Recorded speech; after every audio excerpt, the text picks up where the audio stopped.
Hello everyone, and welcome to episode number 34 of the Rabe Creations podcast. My name's Nicole, and I'm coming to you from Calgary, Alberta, here in Canada, where I live with my husband Barry and my wonderful rescued Rottweiler named Grace. She's beautiful too. So, what has been going on? Well, I have been on holidays, about a week and a half into my 2-week holidays, and it's been wonderful weather. Today is a little bit overcast out there. Don't think we are in danger of a thunderstorm or anything like that, but you never do know. A little bit more overcast, but we've been having some wonderful weather. It's been perfect for holidays. And of course, along with holidays comes lots of time to get lots of projects on the hook and off the hook, and just, it's been a lot of fun. So, I suppose we can get right into it. I have some life news, but I'll save that to the end just in case there's people who aren't interested. We'll get through all of the yarny happy goodness first. So, finished products. Or projects. Finished stuff. There's a lot of it. So let's start out. I've been doing a lot of market prep. So a lot of these pieces are destined to markets. We'll talk about that also near the end of the video. But let's start out with some hysterical Viking styled hats. Yes, you heard that correctly. So starting out with the adult male size, yes, because I am going to do Viking hats for the entire family.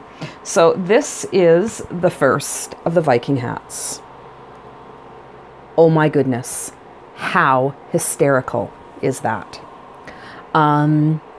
It does fit on my husband's head, so it is much too big for me. I can show you, it comes down well past my eyes, but it does fit an adult male head, which I do not have. So the pattern for this Viking hat, if you are interested, was a free tutorial that I found on YouTube by Yarnutopia, by Nadia at Yarnutopia. There is no link to the actual pattern. Normally she links to patterns on her blog and whatnot, and I could not find an actual link. So I'm not sure where this pattern originally came from. If anybody knows, I would love to know as well. But yeah, very fun to make. Most of it is done in scrap yarns. So there's some, I believe there's some Impeccable in here. There's some Red Heart in here. There's this free yarn that I picked up from Michael's on clearance, and I thought that worked out really well for the fur trim on the Viking hats. So it was fairly easy to make.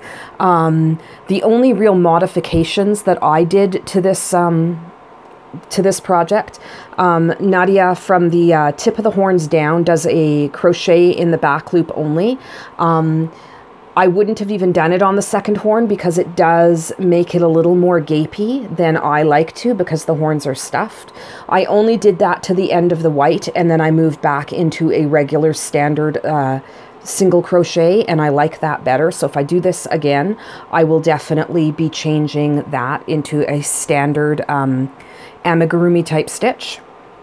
Other than that, this pattern does come with a full beard as well, and I thought that was a bit too costumey and not necessarily as wearable as this will be. So I chose not to do the beard. But there you go.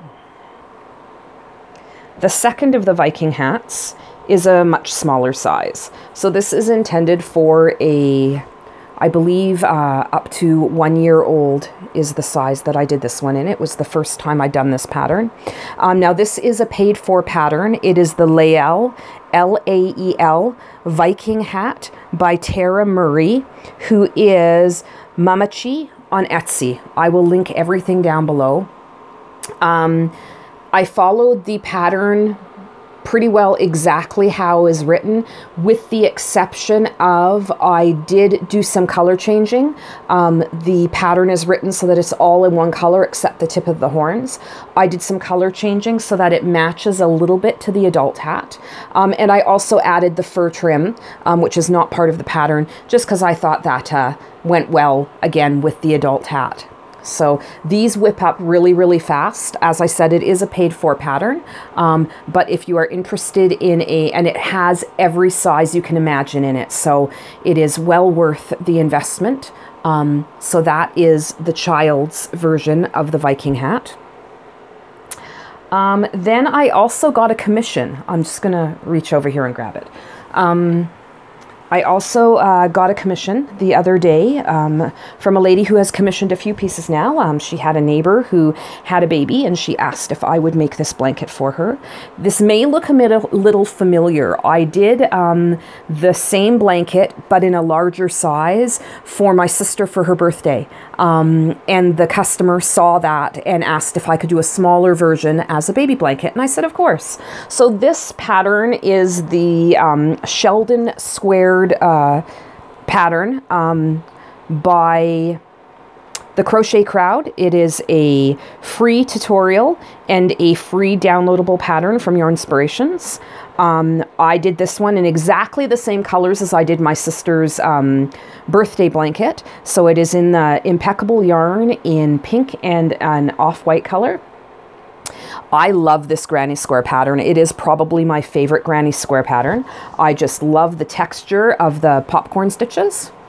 For the border, I did a round of single crochet. No, I did not. I am lying to you. I did a round of half double crochet, and then I just ad-libbed a little bit of a scallop edging in the pink. So I went all the way around in white and then all the way around in pink to tie it all together. And I think it's turned out wonderfully well. So that will be leaving, I believe, today to go to the customer, and then she will be able to gift it on forward. I do join these with just a mattress stitch. And that way it doesn't create a lump or a bump within the blanket. Sometimes that lump in a join is desirable, but I didn't want it for this one. So mattress stitch it was. All right, moving right along here because there's a lot of things.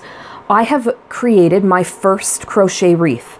So this has two inspirations that I need to call out. So the first is the pattern itself for the different pieces of the wreath. Are based on a pattern in the Simply Crochet issue number 49, and it is a pattern by a designer named Kate Eastwood. There is the wreath. Oh, look, I can see you through the middle. So there is the wreath, and it is a nice fall theme. It has a couple of pumpkins here in the middle, a hedgehog peeking out here, a couple of mice up here. It has some pine cones that are crocheted as well, and then the different leaves all the way around. So as I said, this was inspired by a pattern in Simply Crochet issue number 49. The wreath in there is actually done on a strand of raffia, and then it is connected together so that it can be a garland, or you can tie it together as a wreath. I wanted it to be straight on a wreath, and I was inspired by Ella of No Catchy Name, because she does a lot of wreaths, and I've watched her do wreaths in the past. So I crocheted the cover for the wreath, and it is a foam wreath that I got from Michael's, just from their floral-y type department.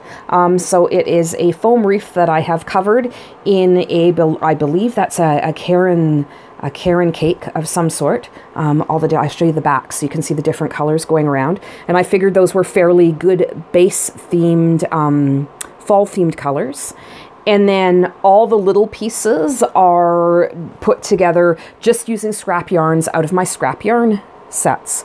So that is the first of the fall wreaths that I am creating for my fall markets coming up. Thank you, Ella, for the inspiration. I have never done a wreath before. All right, moving right along, we have yet another character hat. This is another free tutorial by Nadia from Yarnutopia, and the pattern is available free on her blog. So this is the little monster hat by Nadia from Yarnutopia, and she created this. She has recently had a baby. He is absolutely adorable. If you go to her blog, you can check out all the beautiful little pictures she has posted. And Nadia does struggle with some health issues, and she goes into that in her blog as well. It is a very, very interesting blog. If you're able to check it out, I do highly recommend it. But this is the little monster hat. So it has little horns, some great eyes. I love the eyes on this. I think that's my favorite part. And then, of course, the teeth. Now, the hat itself is crocheted to be long, and then you flip up the rim, and the teeth are underneath the rim. I think this is adorable.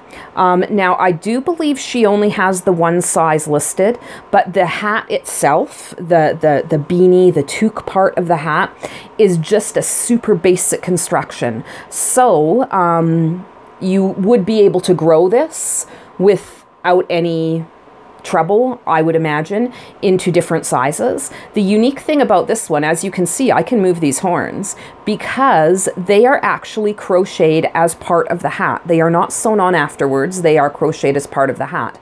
That is nice for a child's hat because it makes it so that they're not heavy. It doesn't pull at the hat at all for a little person's hat. So yeah, that is the first of a couple I believe I will be making for my fall shows. I like it too because it doesn't, to me, scream girl or boy. I love this orangey corally color. It's gender neutral. Let's put it that way. So yes, that is available on the Yarnutopia YouTube channel as a free tutorial. Alrighty, moving right along. I have two more things to show you. As completely finished, I told you I've been busy. So from the amigurumi front, I have, if you watch me on, or if you follow me on Instagram, you've probably seen this already, but I am quite pleased with how this turned out. So this is a beautiful little mermaid pattern. And again, it came out of a Simply Crochet magazine, issue number 32, which I can no longer find. So it is around here somewhere in my craft studio. But yes, so this is the Little Mermaid. The designer of this is, I am going to totally butcher the pronunciation of this name, Ilaria Caliri. I will link it all below. She is an Italian-based designer, and she does some amazing amigurumis. I have just bought another of her patterns that is hysterical, and I will be showing it at a later date as a finished object. I don't want to show it to you at all yet because it's just too amazing. So back to our Little Mermaid girl here. So she does, I don't know if it's going to pick up on the camera, but she does have sparkly fins down here, and her hair, which I adore how her hair turned out, is actually blue and pink, and some of the blue and pink yarn has sparkle in it. So I'm really happy with how that turned out. Now, as a disclaimer here, I did not follow the pattern for the hair. The way that she does the hair in the pattern involves a hair cap and stitching it onto the cap, and it just seemed very complicated. I just literally took strands of yarn and did a half hitch knot and half hitched them all the way along. What that means though is it's very labor intensive. So all of these strands of hair are attached individually to the head of the amigurumi. As you can see each of the stitches going across. The other thing that's done is made it quite heavy. So it is a little bit heavy in the head department, but I really like how she's turned out, and I think she will be a good addition to my amigurumi selection at my upcoming markets. Alrighty, so finally in the finished projects category, I have one little thing to show you, and it might actually be one of my favorite things. It is a complete scrap yarn buster, and it only needs a little bit of yarn. It also has safety eyes and a little bit of stuffing, but are you ready? How cute is that?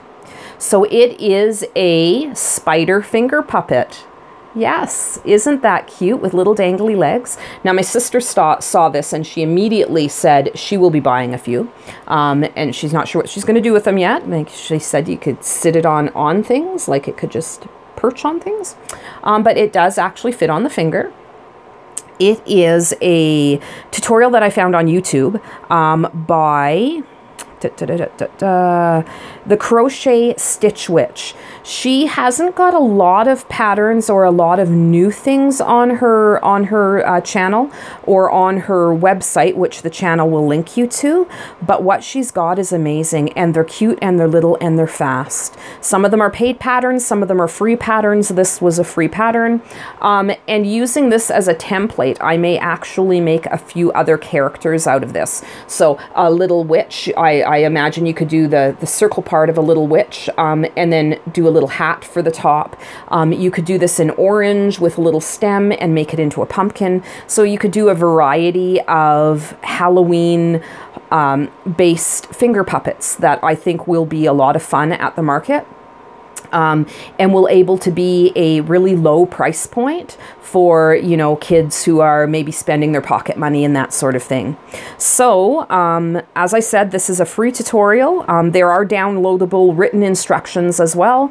Yeah, if you haven't ever checked out the Crochet Stitch Witch, go on over and check her out. I will leave the link below. So that is all of the finished objects that I am going to show you today. So if you give me a few moments, I will gather my things together and we will move on to works in progress. So things that I am currently working on. All right, let me grab a swig of coffee.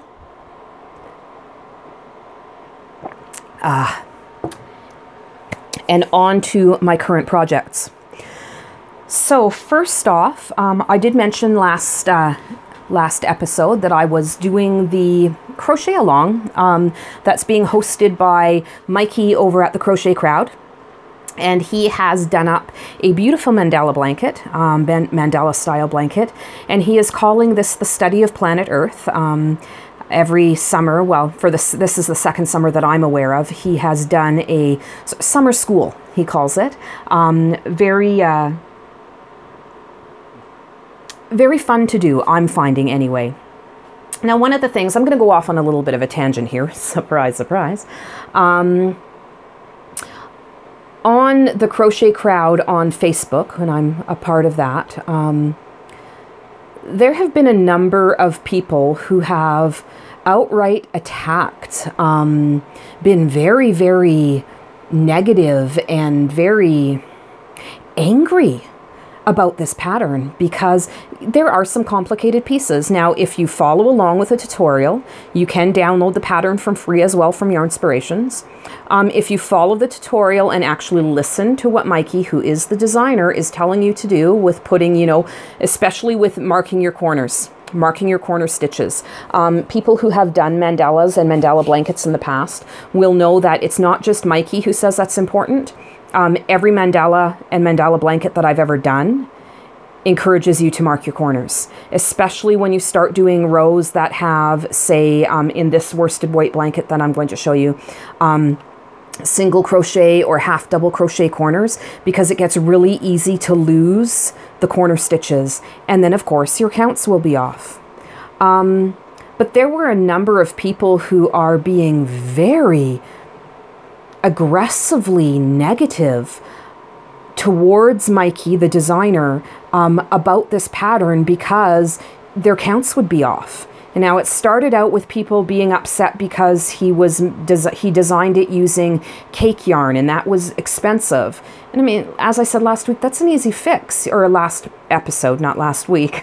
That's an easy fix. You just choose a different yarn. But people got very offended that he would choose something that would cost them too much money. And now over the past couple of weeks, it's been a, well, my stitch counts are off, and therefore it's a horrible pattern. And, you know, I'm thinking to myself, if I've made a mistake, that's my issue, not the designer's issue. And there's a way to ask for help or ask for clarification without attacking someone and making them feel like their best efforts are not good enough. And finally, I would have to say to people, this is a free pattern. This is a free crochet along. Like, you haven't paid for any of this. Not saying that the quality is low, but wow. It's amazing how, what's the word I'm looking for? Entitled. That's the word I'm looking for. How entitled some people can come across when it comes to stuff like this.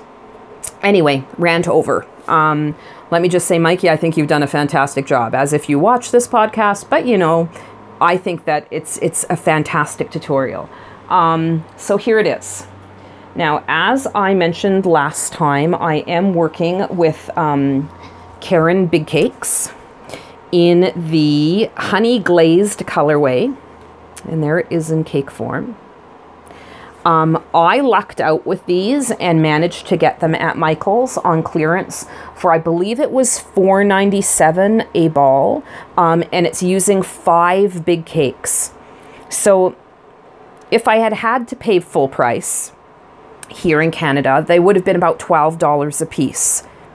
You know, a fairly expensive blanket, but it's a blanket. Yeah. I mean, I get if that's not in your budget, there are ways to do this blanket with just using anything. You could use, you know, Karen Simply Soft. You could use anything to do up this blanket. It doesn't have to be the cake yarn. It's just that he designed it with the cake yarn. But as I said, I got my balls at $4.97, I believe, a ball. So it's made this a very affordable blanket. So for about $25, I got all the yarn needed. And this is where it's at. Let me hold it up for you. Yeah, that's the right side. It is obviously too big to fit into the camera. I love this design. Again, it is allowing me to, you know, focus in on my grello that I seem to be loving so much. So that gray and yellow combination. I am just about finished this week's clue. So I believe I am on, that was week number 6. So it starts in the middle with this center medallion shape. And it starts out as a circle.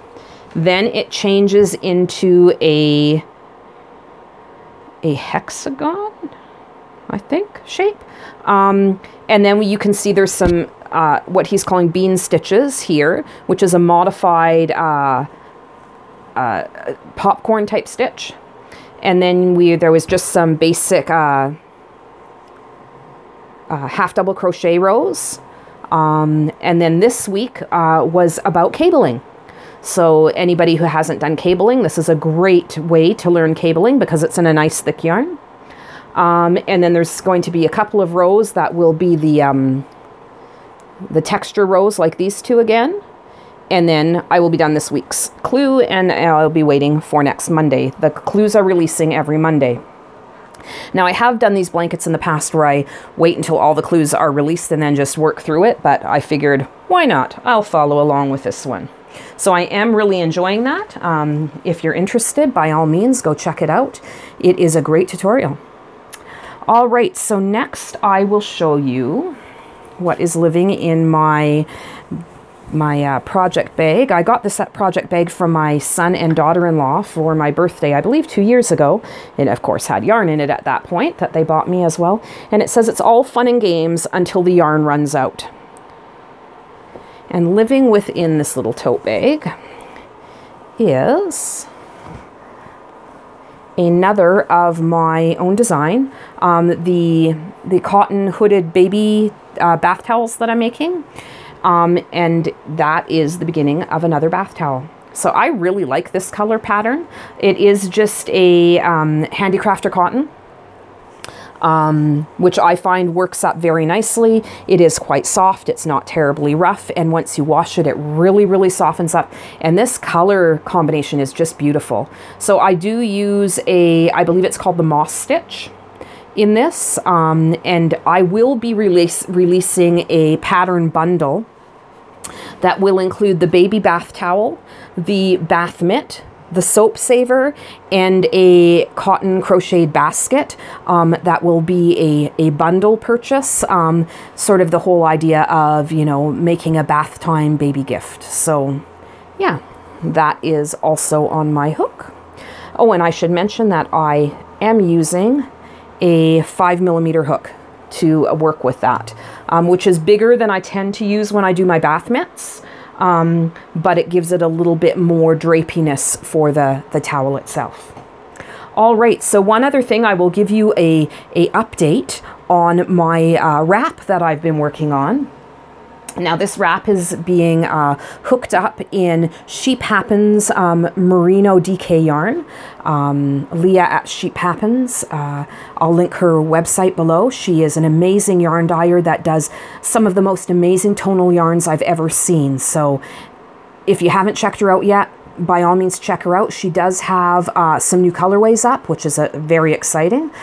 So yes, by all means check her out. And the hook that I'm using for this is actually a, oh my goodness, a 5mm, again, and it says it's an H for those who use letters instead of numbers. It is a Likey crochet hook. So these are also available from Leah at Sheep Happens, who is not sponsoring this video in any way, but just happens to be the Leah project. These hooks are amazing.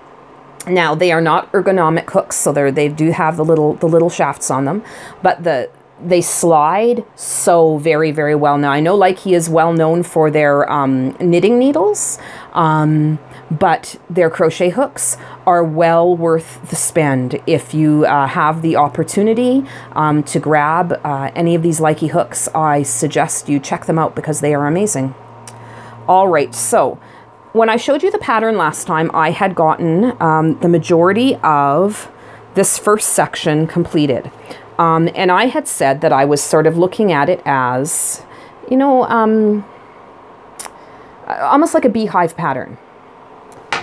Well, the yarn spoke, and the yarn does not want to be a beehive. So as I introduce the second color, I can show you my skeins that are not wound up. So these are the skeins that I'm using. So it is the ochre color in a merino DK, and the, what is this one called again? Hedra color, again in merino DK by Sheep Happens. Fantastic yarns, but that's what they look like in the skeins. Of course, as soon as I put the green on top of this yellowy orange, pumpkin, right? So, and then I looked at the shapes that I had done in the yellowy orange, and I went, well, those could be representative of pumpkins. So then came the green. So here is the green as it's working up. As you can see, this wrap is going to have an interesting shape. So it's gone from being wide, and the sides actually pull in a bit, so it gets narrower in the middle. It has cabling that runs up both sides, and I thought that would be well representative of the stems and the plant portion of the pumpkin. The cute little pumpkin stitch marker on there, so I am full on into pumpkin theme right now. And then it has some more filet style crochet going on in the middle here to create some interest in the middle of the green panel. So this is how it is working up so far. I plan to have the wrap ready for release as a pattern by mid-September, which means that by the end of this month, I will be looking for testers for the pattern. You do not need to use hand-dyed yarn to make this. As long as it's a DK weight, you should get something very similar to what I'm creating, but there's no reason why you couldn't do it in a fingering, so a finer weight, or a number 4 weight and a worsted weight. Of course, you have to expect size differences in the product. I probably will suggest not going down to a fingering weight unless you're going to modify the pattern, because it probably won't be big enough as a final product to actually be put to use. And if you make it in a worsted weight, just be aware that it's going to be significantly larger than the pattern as it's designed. But yes, I will be looking for testers come another week or two out. Now, the pattern itself, I am going to rate at probably a intermediate level because of the cabling and whatnot in it. That doesn't mean that if you don't feel you're an intermediate crocheter that you wouldn't be able to do it. I firmly believe that you can do anything as long as you're willing to take the time and make some mistakes, as long as you're willing to pull out and to frog and to figure it out. And of course, the nice thing about buying the patterns from us small designers is that we tend to be very accessible for help. So if you run into problems in the patterns, we're usually pretty accessible to give help and to give advice. I'm thinking I might actually do a bit of a tutorial with this one as well. Not a full project tutorial, but a couple of small tutorials to show how I am doing the different stitches, if that makes it easier for people. So if you think that would be something that would be beneficial for people, please let me know down below. Alrighty, so that is how my wrap is coming along, and I am really excited about this. It's just, it's becoming what it wants to become. The yarn is speaking, and it is becoming what it wants to become, as opposed to me sort of pre-planning it. It's just happening as it goes. So it's a very organic design happening right now. Alrighty, so those are the three big things that I am working on right now. Yeah, I have some plans to tell you about. A rabbit hole that I have fallen down so deep that I don't think I'll ever be able to be pulled back out of it. Yes, I am going in yet another direction because I don't have enough hobbies yet, but I'll tell you about that in one moment. Let me gather my thoughts and I'll be right back.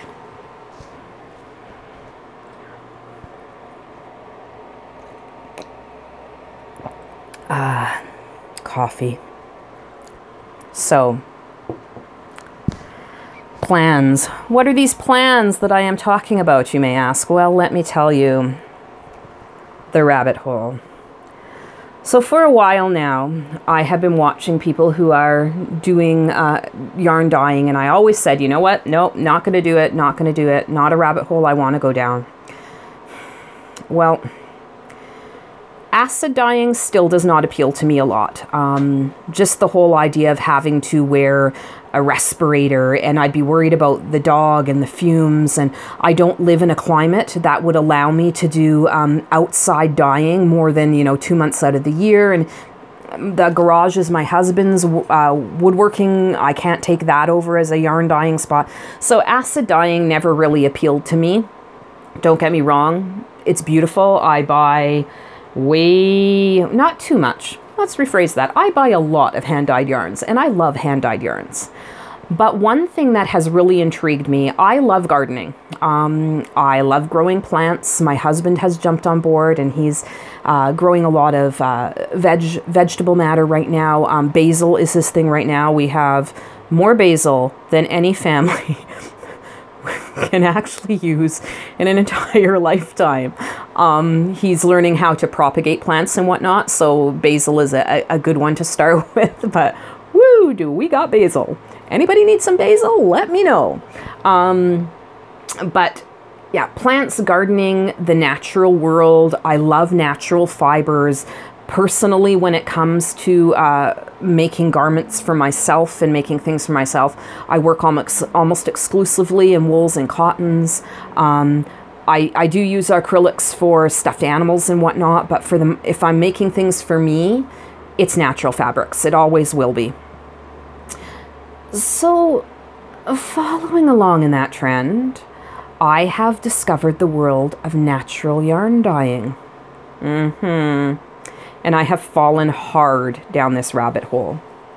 So, be watching this space. I have a couple of dyes that I am working on right now. I am working on onion skins. I am working on dandelion. and I am working on potentially some avocado.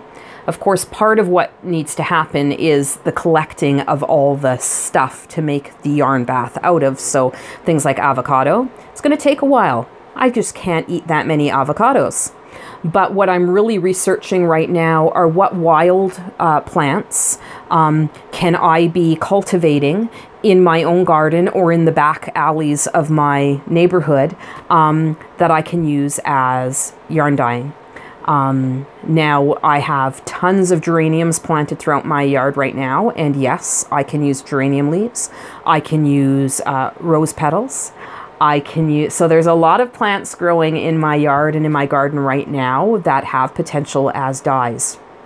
Now, natural dyeing is a little bit different than acid dyeing. You do have to, you know, sort of figure out the mordants, and you have to figure out the chemical reactions and you know, the different things that you can add to the water to change things.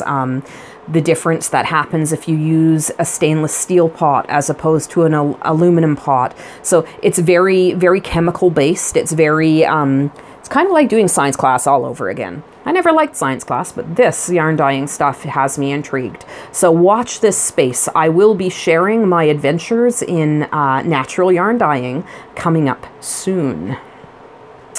So beyond that, I do have 3 confirmed markets already booked for the fall and Christmas season, and there will be more to be announced. I have, on September 29th, I will be at the Trywoods Community Center for their fall market. I did the Trywoods Christmas market last year, and I really enjoyed that venue, so I'm going back for their fall market. I believe this is the first time they've done their fall market, so I am interested, and I've actually gotten a double table this time, and I think yeah, I'm interested in that double table and seeing what that can do for me. I also am confirmed at the Strathmore Fall Market on October the 5th. So that's in Strathmore, Alberta, which is just outside of Calgary. And then November 30th, I'm at the Strathmore Christmas Market as well. So those are both in Strathmore. A friend of mine from high school, Tracy. Hi, Tracy. She doesn't watch this, but Tracy. She is the farmers market manager out there. So that is how I started working with the Strathmore markets. And yeah, I really quite enjoy doing those markets. I do them every year. This will be my 3rd year doing the Strathmore markets. I do have another Christmas market that I am currently working on, and I am working on getting a permanent space. So there is the town next to Calgary in the other direction is called Okotoks, and they have a very interesting shop in Okotoks called All Through the... Oh my goodness. I've completely forgotten what it's called. Pfft, I'll link it down below. I shop there all the time, but can I remember what it's called? No, that's my almost 50-year-old brain working for you. But it is All Through the House. There you go. And it is a, what do they call it? Vintage, salvaged, and DIY. So they have a lot of salvage. So, you know, barnwood, stuff like that. A lot of picked product. If you do the antiques thing at all, if you'll understand the word picking. I love to go picking. So they have a Quonset that they've got set up, and on the outside in the yard is a lot of the raw materials, and inside the Quonset they have some raw material, but they also have spaces for 14 different vendors who have a little vendor area within the Quonset where they can set up and sell their products. So I am now on the waiting list to get on as a vendor there, where I will be able to not just have some crochet items, but I'll be able to bring in my refinished furniture, because I do love going and finding old pieces of furniture and, you know, recovering them. My aesthetic tends to be sort of a French country / shabby chic look. So I'll be able to set that up along with some of my picked finds, and I'm looking at at creating a space that's sort of focused on a baby or child's bedroom. So I'm very, very excited, and I am now on the waiting list to be a vendor with them. So just so many things happening I am very, very excited about. Alrighty. I do have some acquisitions, no yarn acquisitions this week, surprise, surprise, but I do have some fabric to show you. If you are new here, you may not know. If you are a regular viewer, you will already know that I do have an Etsy shop. In my Etsy shop, I sell my patterns, I sell my some finished crochet objects, and I also sell project bags. So I have some new fabric for project bags. Again, let me gather my thoughts and my fabric, and I'll be right back. Okie dokie, here we go. New fabric. So I got an email the other day that one of my local fabric stores is closing its doors. Now, it is a chain called Fabricland, and they do, I believe, have, well, they had 4 or 5 stores in the city. They have just moved locations of one of the store, and now they are shutting down one of their stores. I get it. You know, if people aren't shopping there, and if, you know, the rents are too high, then they have to do what's right for their business. But what it also means is that they're clearing out all of their stock. So, of course, I had to go. And now I went with the firm conviction. I promised myself that I was only going for notions. I was going to pick up some zippers for a new bag design, and I was going to pick up thread, maybe some interfacing, but I don't need any fabric. I just need notions. Yeah, right. Then I got there and I saw the amazing prices that they were blowing this fabric out by. So let me show you what I got from a fabric perspective. I'll just show you the different fabrics. I haven't started any bags with them yet. Yet being the key word.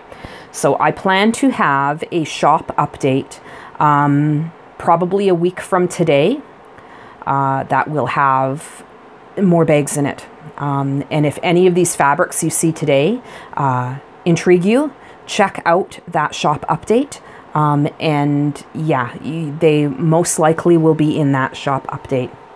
So starting out, are you ready for this? Oh my goodness. This is from a line of fabric called Spacewalk. And it has that real vintagey space feel to it. So it's got different space and constellations in behind it, and then it's got like greetings from outer space, greetings from Mars, a great place to visit, wish you were here, apply now for a career in space. So very interesting, very 50s-esque. The neat thing is these the moon, all these moons glow in the dark. So it is a glow-in-the-dark fabric to top it all off. This was the most expensive fabric that I bought, and I believe that on clearance it was $14 a meter. So it's pretty expensive, but I just couldn't resist. So the rest of the fabrics I bought were all significantly less expensive than that one.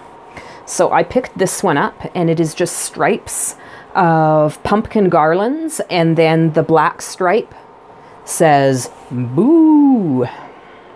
So very kitschy Halloween. Now this fabric is interesting because I did a skirt, if you remember, out of a similar fabric last year.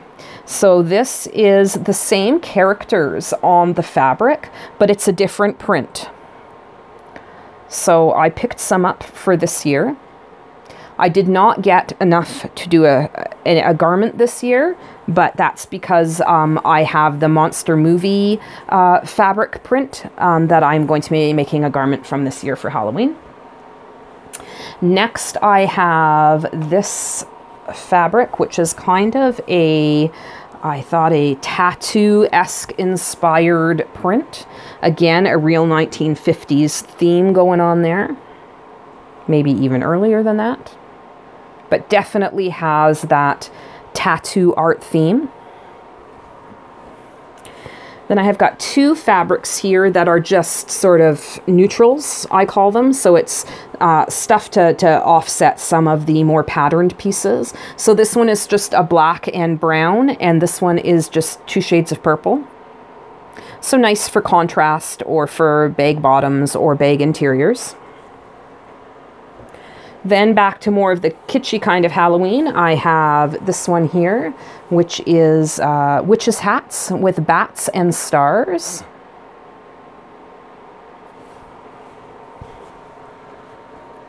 Then I have a nice basic, almost a gingham-y type print with in oranges. Again, going with real Halloween themes here. And again, this one will be great as a contrast bag interior or bag bottoms. This one as well was bought with the intention of bag interiors and bottoms, and sort of that orangey and greens color I thought would be good for a Halloween bags. And finally, another one that I felt was kind of a tattoo inspired, and I think it's because of the swallow on the fabric, which reminds me of old school tattoos. But it's also a floral print, which is kind of pretty. So it's got that femininity to it as well. It's decidedly non-Halloween, but kind of cool. So that is the fabric that I wasn't going to buy that I ended up buying anyway. Surprise, surprise. And that's been really it for acquisitions for the past week or so, or 2 weeks, or however long it's been. I do have a couple of swatches or a couple of meters of fabric coming from Etsy purchases. Most of the purchases I've made over the past couple of weeks have been pattern purchases.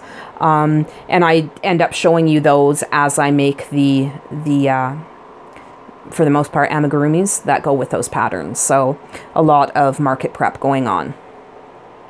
Alrighty, so that was not an incredibly long section, so I'm going to go straight on into some of my life updates. So if you're not interested, I understand completely. If you're only here for the yarny crafty goodness, I bid you a fair adieu. And for those of you who are still around and are still interested, keep tuned. So, life news. Those of you who have been around for a while know that I wear a knee brace, that I am waiting on hopefully a knee replacement, and that I was very excited because I finally got to go see a orthopedic surgeon, and you know, he said, yes, you need a knee replacement and I'm gonna get you into this other surgeon, and I felt like the ball was rolling. And then I got a letter from Alberta Health Services stating that, you know, your case has been reviewed and, you know, you are on this new doctor's wait list and you are on a 14-month wait list to talk to the next doctor. Needless to say, that was very disheartening, very disappointing. Now, as y'all know, I am Canadian, and we do have our, you know, our free healthcare. That's not really free because we are taxed so heavily.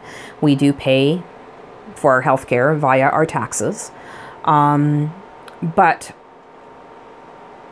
socialized healthcare, for the most part, and I know I may be opening a can of worms here, but this is my experience right now, is great. Socialized healthcare is great when you have emergencies.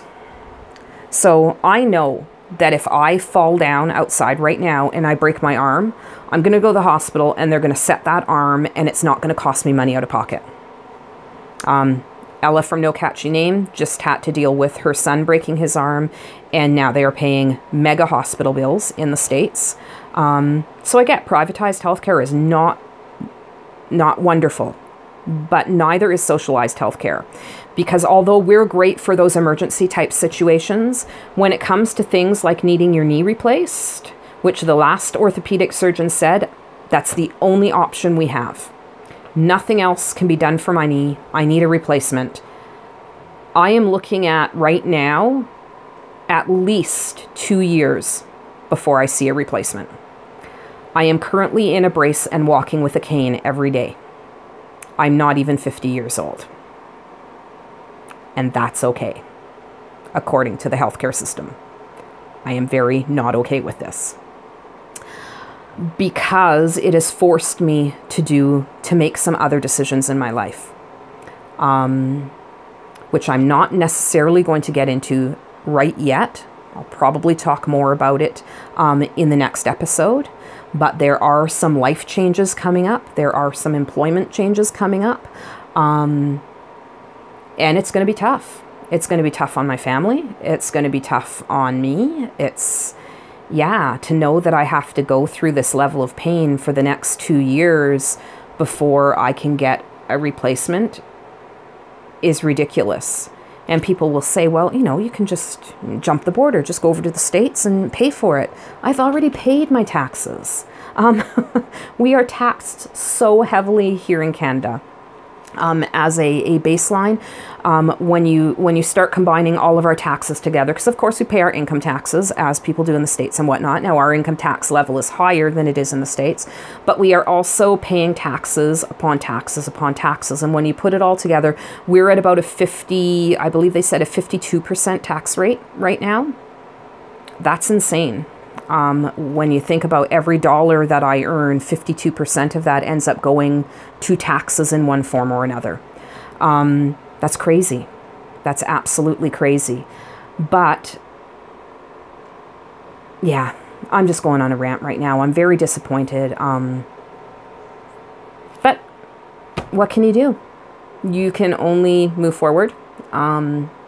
Sometimes you have to do a reassessment, which I have done, and it is causing us to make some changes, but that's okay. And I will get into those as those changes occur.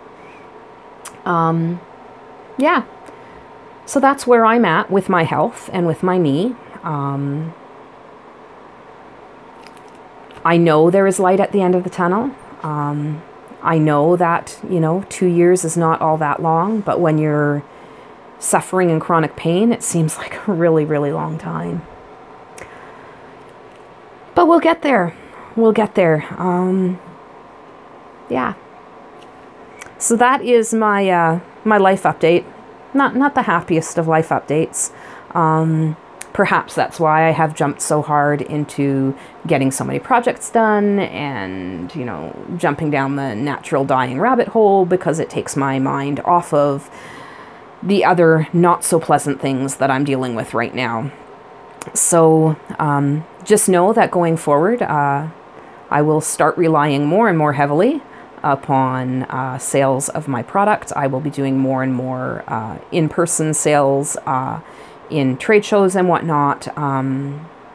Yeah, I'll be relying, hopefully getting more oomph out of my Etsy sales and my Ravelry sales. I am looking at setting up shop on Shopify as well. So I'm really looking at potentially turning what has been a hobby that kind of sort of helps to pay for itself into potentially being more of an income, which is scary, but exciting at the same time. And I guess I should conclude by saying, hey, if you're looking for me in other places on the internet, I am on Instagram as Nicole_Rabe Creations. I am available, obviously, here on YouTube, because you have found me here. I have an Etsy shop, which I will link below. It is Rabe Creations on Etsy. I also sell my patterns through Ravelry, so you can look up my patterns there as well. Yeah. So any support that I've been getting, I thank you most kindly for. All of you who have bought my bag patterns, thank you so much. I've made a couple of bag sales, the project bags as well, this past month. So July was a pretty good month for me. Thank you, thank you, thank you. And I look forward to your continued support. If you haven't checked out my Etsy shop, please do. Even just people visiting can make a difference in how much I'm seen through the Etsy algorithms and whatnot. So yeah, I guess that's about all I've got for you this week, or this episode. Thank you so much for tuning in if you've stuck around this long. It's been wonderful catching up with you. I'll be back in another 2 weeks or so with more updates, hopefully some new project bags and some more finished objects and all kinds of things to share with you. So until then, be kind to yourself. Please, please be kind to each other. Find some time to do what you love and spend some time in the moment. Bye now.